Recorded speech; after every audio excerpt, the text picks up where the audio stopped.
Baik, persilakan, Mbak. Bu Sekjen. Mohon izin Pak Ketua, saya yang akan mewakili Asapena sebagai Sekjen. Silakan, Mbak. Iya. Sekjen, persilakan, Mbak. Ya, mohon izin teman-teman sekalian. Selamat siang. Ini tugas yang paling sulit karena hampir semua sudah dipaparkan dan saya tahu sudah capek hampir ke titik lelah. Apakah boleh disiarkan yang position paper kami, Ibu? Ataukah saya share sendiri?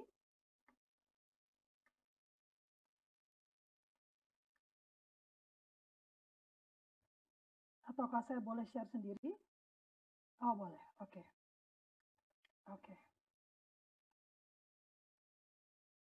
Ya, selamat siang. Sepertinya saya paling junior di sini. Asapena, bagi yang belum kenal, adalah sebuah asosiasi sekolah rumah dan pendidikan alternatif. Jadi kami tidak hanya berbicara tentang homeschooling atau sekolah rumah, tapi juga tentang pendidikan alternatif. Jadi di dalam kami tergabung juga teman-teman dari Montessori, teman-teman dari sekolah alam. Asapena didirikan tahun 2007.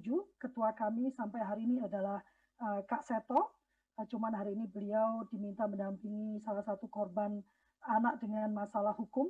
Jadi beliau tidak bisa hadir. Dan untuk hari ini beliau mengutus saya selaku sekjen dan Pak Kusnanto selaku ketua satu kami. Sebetulnya tadi ada Kak Budi sebagai ketua pengembangan organisasi, namun beliau harus ujian S2, jadi sudah meninggalkan ruangan.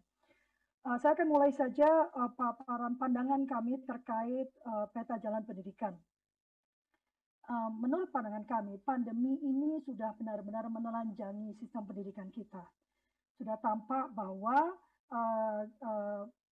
sistem pendidikan kita itu gagal karena ketidaksiapan sekolah, anak didik, dan juga keluarga untuk beradaptasi dengan perubahan yang begitu cepat. Jadi bisa disayangkan bahwa memang sistem yang sekarang ada itu bisa dibilang bukan cacat ya gagal ya, karena benar-benar sekarang kita terbata-bata, tertatih-tatih. Berikutnya, kegagalan keluarga melindungi anak dan bahkan sekarang ini keluarga menjadi salah satu sumber ancaman bagi anak. Hal ini menunjukkan betapa trisentra pendidikan di Indonesia itu sama sekali belum berjalan. Orang tua sudah dikebirikan sehingga mereka tidak punya kemampuan dan merasa tidak mampu untuk mendidik anaknya sendiri. Lalu profil pelajar Pancasila, terus terang saya senang sekali dengan profil pelajar Pancasila ini. Namun ini jelas akan menimbulkan kegaduhan dan kebingungan, utamanya bagi satuan pendidikan yang memang sudah terbiasa mengukur semua proses pendidikan lewat perkembangan akademik. Karena kalau bicara profil belajar Pancasila, itu banyak hal yang harus dilakukan lewat praktek-praktek nyata. Lalu OECD Learning Compass yang menjadi rujukan juga, itu menuntut adanya perubahan SDM yang unggul, yang siap menghadapi perubahan teknologi, sosial, kultural, dan lingkungan. Dan ini sebetulnya kalau kita baca di Renstra Dikbud nomor 22 tahun 2020, jadi mungkin teman-teman yang belum membaca, saya rasa peta jalan ini dibuat berbasiskan Renstra yang sudah dijadikan Permendikbud nomor 22 tahun 2020. Di mana mereka cuma menyebutkan tentang adanya perubahan kurikulum. Bahkan juga sistem penilaian kelulusan peserta didik. Menurut saya ini terobosan yang luar biasa. Mengingat hal itu semua, maka kami berpendapat peta jalan ini memang sangat diperlukan. Selain peta jalan diperlukan, juga komitmen politik dari pemerintah itu sangat diperlukan. Karena kalau enggak, nanti peta jalan ini cuma jadi dokumen yang indah dan cantik, tapi tidak terjadi penerapannya, bahkan diubah-ubah sejalan dengan perubahannya peta pemerintahan. Lalu bagaimana tanggapan dan masukan kami terhadap peta jalan yang sudah disusun?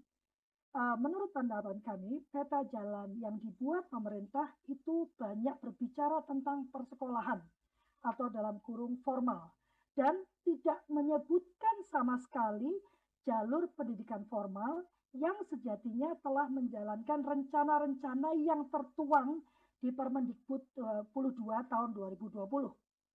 Jadi sebetulnya ini kayak ambigu gitu ya, ironi gitu, bahwa yang direncanakan dan diharapkan itu sebetulnya sudah dilakukan oleh teman-teman di non formal, tapi kami malah sama sekali tidak disebutkan.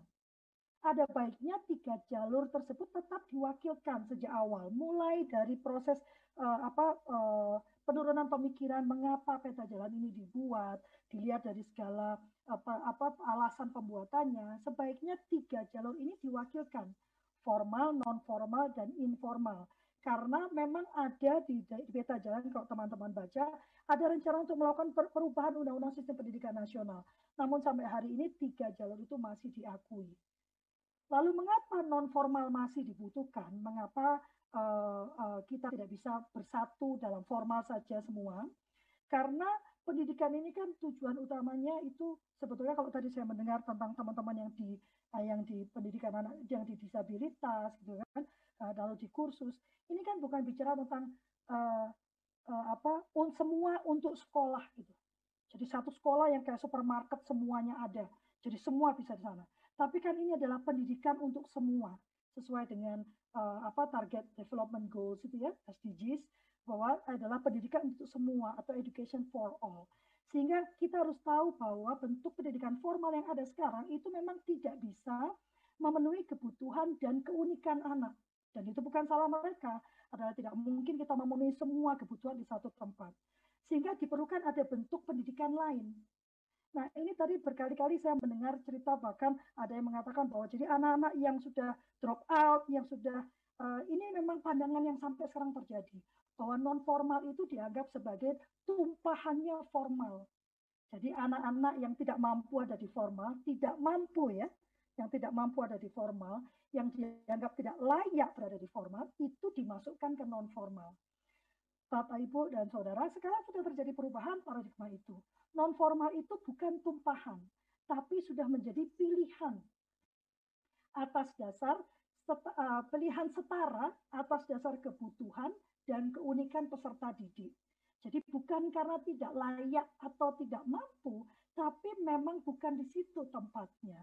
Seperti teman-teman disabilitas mungkin ya. Jadi bukan memaksakan berada di persekolahan, karena yang menjadi hak mereka adalah pendidikan, bukan persekolahan. Maka selayaknya negara menyediakan semua layanan pendidikan yang mampu mengakomodir kebutuhan dan keunikan peserta didik. Sehingga dengan demikian, seyogyanya non formal ini menjadi memperkaya pilihan layanan pendidikan di Indonesia. Bukan lagi dipandang sebagai tempat pelarian atau bahkan jual beli ijazah bagi mereka yang terpental dari formal.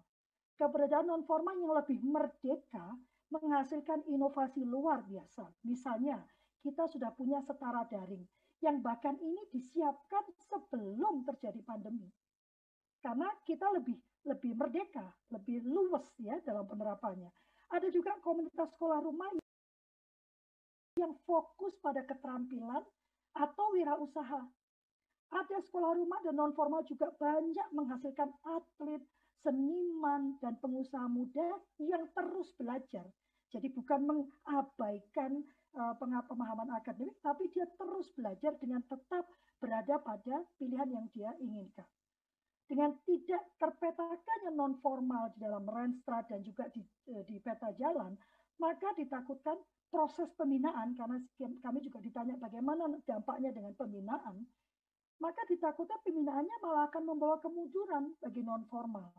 Sementara pandemi ini menunjukkan betapa jalur non formal ini paling siap beradaptasi, baik dari segi kurikulum, proses, dan kelulusannya.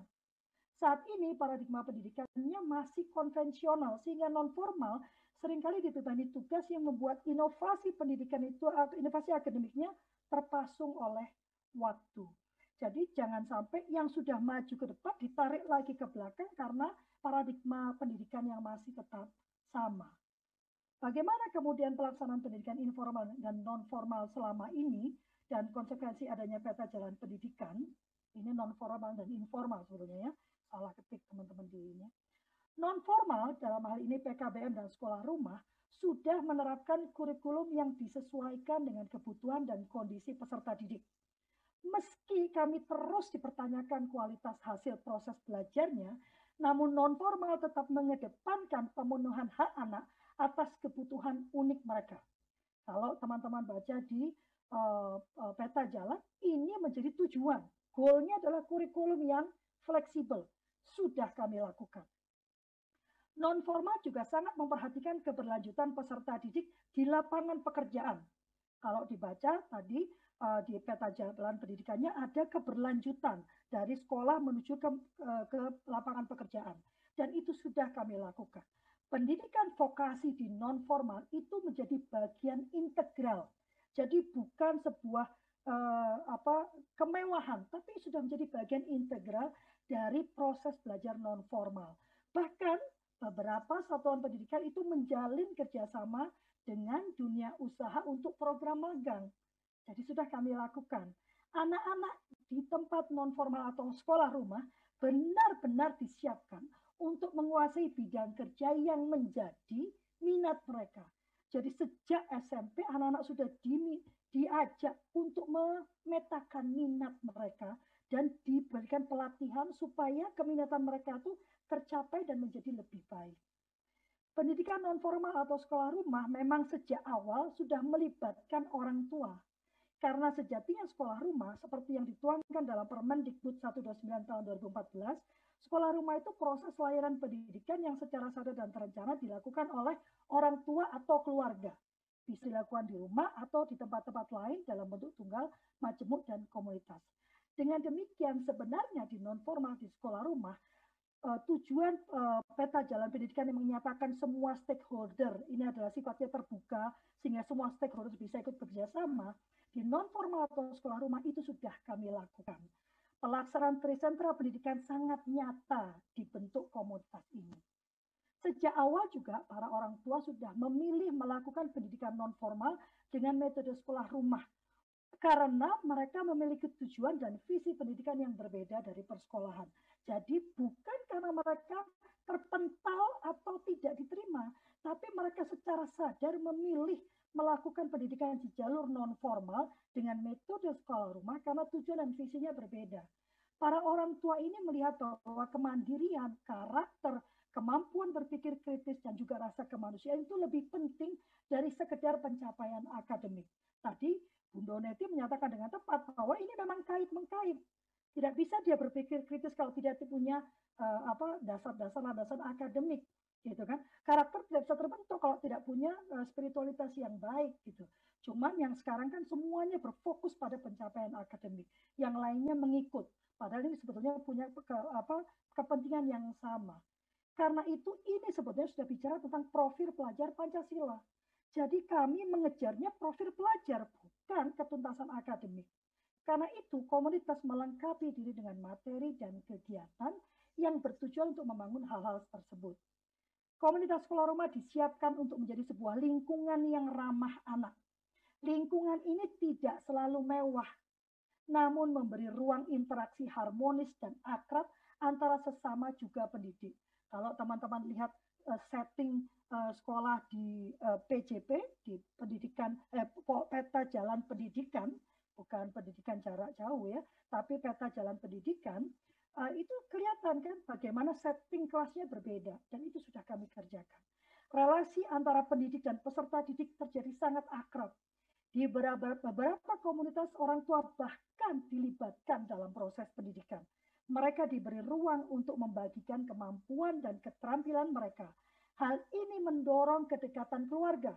Mengapa? Karena anak merasa bangga karena orang tuanya terlibat.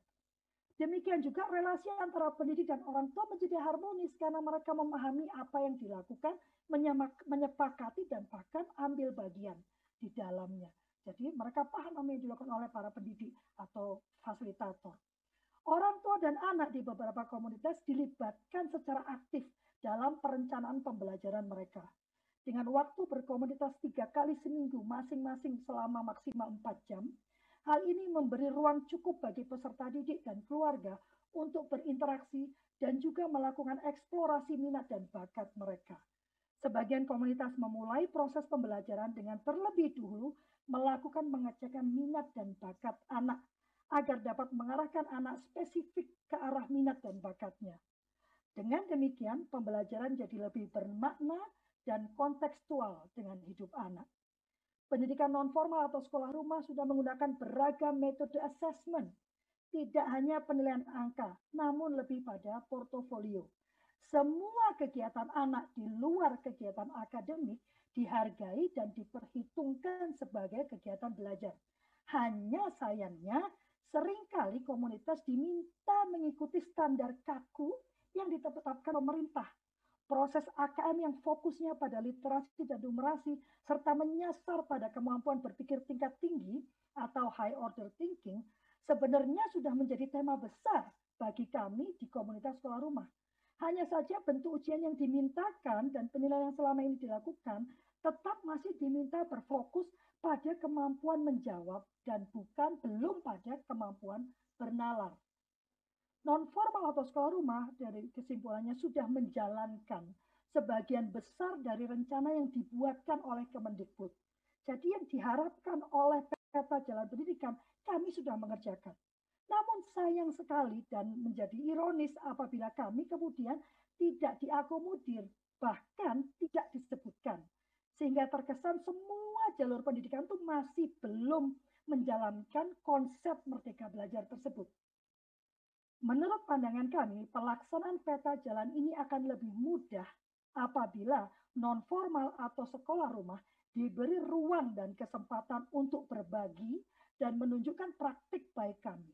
Seyogianya pemerintah bukan meniadakan, tapi malah menjadikan non-formal atau sekolah rumah menjadi garda depan atau gerbong pertama. Kalau kita naik kereta itu kan di belakang lokomotif ada gerbong 1, 2, 3, 4, 5. Kayaknya kami di gerbong terakhir yang ketinggalan jauh. Padahal kami sudah melakukan. Maka seyogianya kami diletakkan di gerbong 1 dari rombongan kereta perubahan dan perbaikan ini. Apakah konsep peta jalan pendidikan sudah mengakomodir peran pendidikan informal dan non-formal? Menurut pandangan kami, peta jalan ini sangat berperspektif persekolahan atau formal. Meskipun konsep yang dipaparkan adalah proses yang kami jalankan sehari-hari, namun kami masih tetap dipinggirkan. Kemajuan dan inovasi yang sudah kami lakukan di tengah kesulitan, di tengah minimnya akses serta dukungan dari pemerintah daerah, sama sekali tidak diapresiasi, juga tidak diberikan jalan keluar.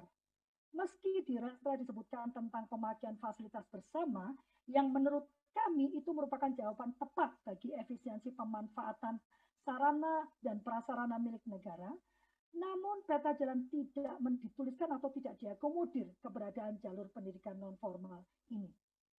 Kondisi menjadi yang dituliskan dalam peta jalan sangatlah indah, sehingga menjadi sangat aneh saat jalur pendidikan dalam hal ini non-formal dan informal yang sudah melakukan kata menjadi itu malah dihilangkan dari peta jalan pendidikan ini. Akan lebih masuk akal dan menjadi percepatan perubahan apabila para pelaku pendidikan non-formal dan informal lebih diakui keberadaannya. Tidak lagi menjadi anak tiri sistem pendidikan dan bahkan dijadikan gerbong pertama di belakang lokomotif perubahan, yaitu Kemendikbud. Demikian pandangan kami. Mungkin jika ada waktu Pak Ketua, mungkin Ketua satu kami bisa memberikan beberapa tambahan untuk praktek yang sudah kami lakukan. Mohon izin Pak Ketua. Boleh, 5 menit. Oke. Ya, silakan Agus.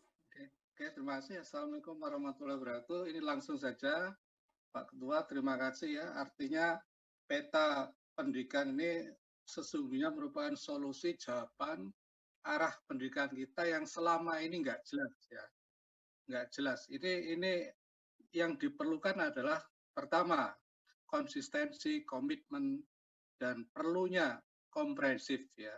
Artinya kita sadar bahwa di pendidikan Indonesia itu ada 3 jalur. Ini yang harus perlu diakomodir semuanya. Jadi sistem ini kita harus berpikir jangka panjang ya, seperti dulu zaman Orde Baru ada Rehabilitas 1, Rehabilitas 2, sehingga diharapkan sistem ini ke depannya siapapun nanti presidennya, menterinya ini harus konsisten, sistemnya harus berjalan. Jangan sampai ganti presiden, ganti menteri, ganti kebijakan. Inilah yang menjadikan arah pendidikan kita nggak jelas. Yang kedua, Bapak, mengakomodir semua pihak. Ini mungkin titip Pak Saiful, Pak Ketua Komisi. Tadi Mas dari LKP menjelaskan bahwa perlu melibatkan seluruh stakeholder ya. ada yang belum ini PKBM ya. PKBM ini ada di seluruh Indonesia, ada di provinsi, kota, kabupaten sampai desa. Mungkin ke depan ini perlu dilibatkan ya. Yang kedua, yang ketiga, ini peta pendidikan masih diskriminatif ya. Ini terbukti masih diskriminatif. Ini masih menabrak atau mengabaikan prinsip penyelenggaraan pendidikan. Undang-Undang Sidinas pasal 4. Pendidikan harus diselenggarakan secara demokratis, berkeadilan, tidak diskriminatif, ya, tidak diskriminatif. Nah, ini saya melihat masih diskriminatif ya, masih sangat diskriminatif ya. Yang kedua, pendidikan harus diselenggarakan sebagai satu kesatuan yang sistemik dengan sistem terbuka dan multimakna. Nah, ini penting ya, sistemik dan terbuka serta multimakna. Nah, ini nampaknya tadi beberapa teman-teman sudah mengingatkan agar diakomodir semua pendidikan yang ada di kita, informal, non formal maupun formal. Jadi harus seimbang ya. Nah, kami masih merasakan ada diskriminasi, Bapak ya. Contoh misalnya berbicara kebijakan, bicara regulasi, anggaran, pembinaan, infrastruktur, bahkan keberlanjutan. Ini contoh yang barangkali nanti perlu ke depan diperhatikan secara bersama-sama. Keberlanjutan anak-anak kesetaraan masih sangat diabaikan ya. Banyak masih diabaikan. Mau pindah jalur kadang-kadang masih dipersulit. Contoh ini, mau masuk Polri ya. Ini sangat ironis ya. Sudah melanggar HAM ya. Sulit anak-anak kita bisa daftar di Polri, di TNI, bahkan di PTN tertentu ini kadang-kadang masih tolak. Sebetulnya ini sudah melanggar ya, melanggar sudah diskriminatif. Oleh karenanya kami mohon ini nanti akan menjadi perhatian ya. Nah, ini non formal, informal Bapak, ini tantangannya banyak, jenisnya banyak, problemnya banyak, tapi malah terabaikan ya. Bahkan tadi sudah disebutkan Bu Sekjen, bahwa non formal, informal ini yang paling siap sebetulnya dalam kebijakan peta pendidikan Indonesia. Ini contoh Bapak, ketika pandemi, insya Allah kita nggak ada masalah, sudah siap. Ketika Mas Menteri menyampaikan kebijakan Merdeka Belajar, kita sudah melakukannya. Ini bahwa bukti-bukti, tapi masalahnya adalah banyak kita justru kurang disupport atau terabaikan ya. Nah, ini mungkin yang perlu saya tambahkan. Jadi Bapak Ibu yang saya hormati, mungkin bisa dibaca di data Bappenas ya. Ada sekitar 4 juta ATS ya. Kurang lebih 4 juta ATS anak usia sekolah tidak sekolah ya, dengan berbagai problem. Nah, ini solusinya hanya bisa di pendidikan informal non formal. Kenapa?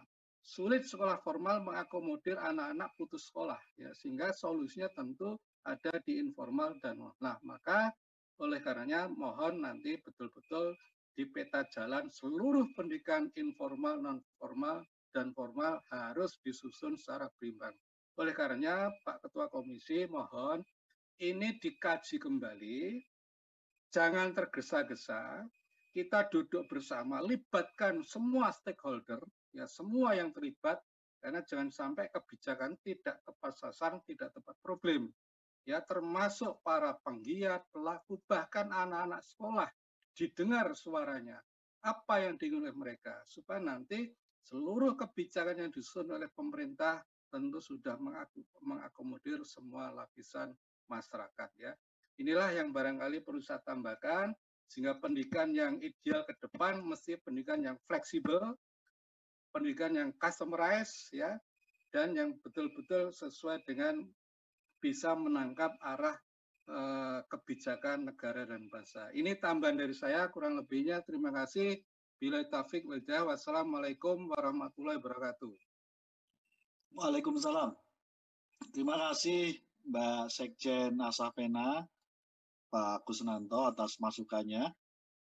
Semakin memperkaya perspektif kita untuk meletakkan lebih adil, lebih setara, lebih demokratis menyangkut soal pendidikan non formal bagi masa depan pendidikan kita di masa yang akan datang. Terima kasih Bapak Ibu sekalian, saya hormati tamu-tamu terhormat kami sudah menyampaikan berbagai masukan, saran. Tentu ini sekali lagi akan menjadi masukan penting kami dalam perjalanan panja peta jalan pendidikan Indonesia ini.